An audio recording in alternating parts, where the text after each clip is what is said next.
Ruben Amorim took over just over a month ago. United's form has not changed that much. I know, Kweku, you were very excited about him coming in.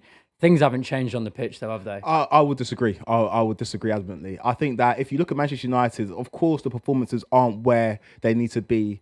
He stated quite clearly that they're going to have to suffer before things get good again at Manchester United. And he's been very direct and clear when he's speaking to the media, and it seems like his communication is quite clear to the players as well. But what I look at with Manchester United is the desire, the fight, because we didn't see that for long periods under Erik ten Hag.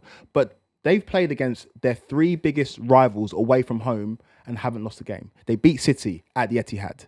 They went away at the Emirates in the FA Cup and got a result against Arsenal, won on penalties. They got a draw away at Anfield, again, that they probably should have won based on the second half performance. And they're the three biggest rivals. And so I think there's a lot of solace you can take from that if you're a Manchester United fan or somebody who follows Manchester United, because, okay, we understand it. In these games where they should be winning, at Bournemouth at home, they're getting turned over 3-0. But in the big games against their big rivals, they are putting in performances and getting results. And I think it's going to take time for Manchester United. But if you think about how Amorim sets the side up, a lot of emphasis is placed on those wing backs. They haven't got wing backs. They've got Diallo playing on one side. They've got Managerial playing on another side. Those two players are not the wing backs that Amorim had when he was at Sporting Lisbon.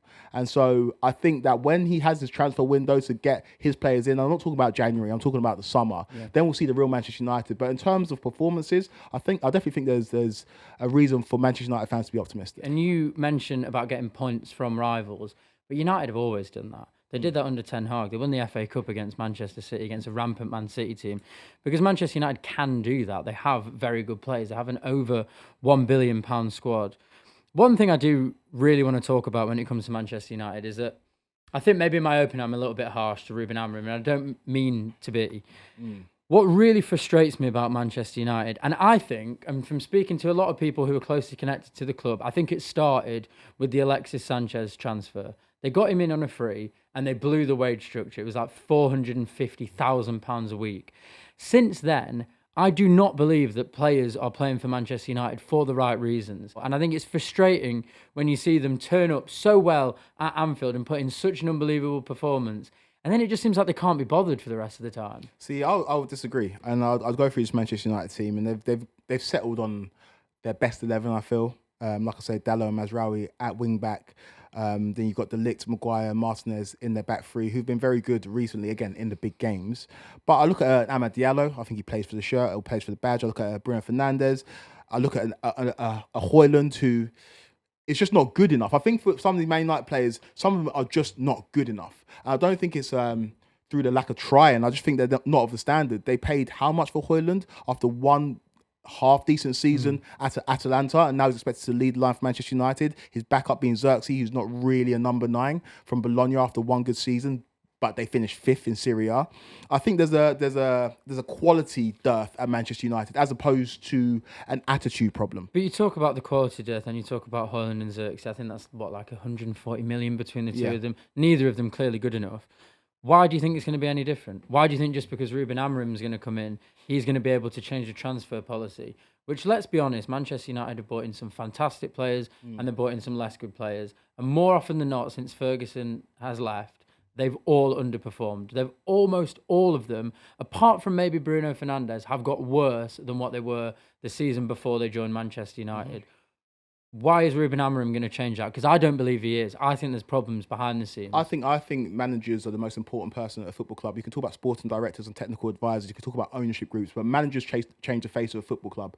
There was Liverpool pre-Jurgen Klopp, and there was Liverpool post-Jurgen Klopp. And I'm talking about the Premier League era. Yeah. Liverpool's greatest achievement was Istanbul, but really and truly, what was there to talk about with Liverpool between 2000 and 2015 when Jurgen Klopp joined? As soon as he joined, he changed the complexion of that football club, whether it's through his input into transfers, whether it's through his tactics, whether it's through just the feeling around the football club. Things changed. I know that Arsenal haven't won anything yet under Mikel Arteta, but think about where Arsenal were in the Unai Emery era. Think about the signings that they were making, the likes of David Luiz, the likes of Willian. And since Arteta's come to Arsenal, almost every single one of their signings, maybe barring this transfer window, has worked. If you think about a Gabriel, think about a Saliba, you think about these stalwarts in this Arsenal team, and Odegaard.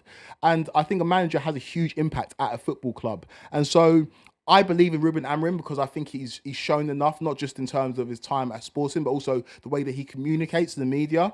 I think if given time and if backed properly in terms of transfers, there's no reason why he can't succeed, because this is, let's not get twisted, this is a sleeping giant, right? Yeah. Seeing Manchester United in the bottom half of the table in the second half of the season is sacrilege. Yeah. That's the equivalent of a Real Madrid or a Bayern Munich in terms of the stature and size of a football club. But I think that Ruben Amorim has got the minerals, he's got the nous, he's got the know-how to turn things around. It's whether Ineos will back him. And my biggest question when it comes to Manchester United is not the manager. It's not necessarily even the players. It's the ownership. And Man United fans were opening their arms and welcoming Ineos in because the Glazers had underserved the football club for years and years and years since Fergie left the club. But I don't know if Ineos are any better. I don't know if these guys are qualified to do the jobs that they've been employed to do. Time will tell. They're the same group of owners that gave Ten Hag a contract and then sacked him halfway through a season. So let's see. I think Amorim is the guy, but I can understand your reservations.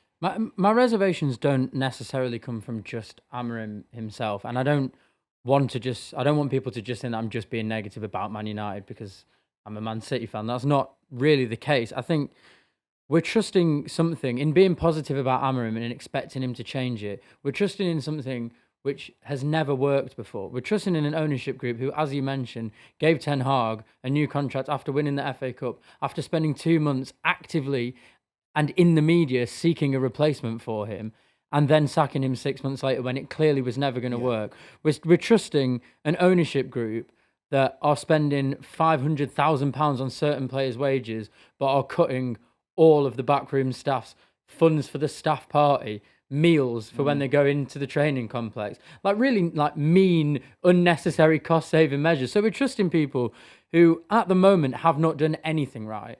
They haven't done anything right. They've come in with all these false dawns and these promises about sorting the stadium out. It's still leaking. Now the press conference room is leaking. They've come in and they've said, oh, we're going to cut the dead weight. They haven't cut the dead weight. They've spent more money on more players, on bigger contracts. And they were the ones who hired Amorim. That's my reservation. I get that, but think about the perception of FSG before Jurgen Klopp came in. Penny pinchers. They don't spend enough money on the squad. They haven't built a squad good enough to compete for not the title, a place in the top four. Liverpool regularly finishing outside the top four. And as soon as Jurgen Klopp comes in, all of a sudden FSG are these miracle workers that spend money wisely and they recruit incredibly. Think about the perception of KSE, Cronkies, before Arteta came to the helm. It was, oh my goodness, they don't spend enough money. Look at the signings they're making. Look at how high the ticket prices are. And all of a sudden you bring in a competent manager and the complexion changes. I think Amorim can be that guy for Manchester United. They just need to allow him to be that guy.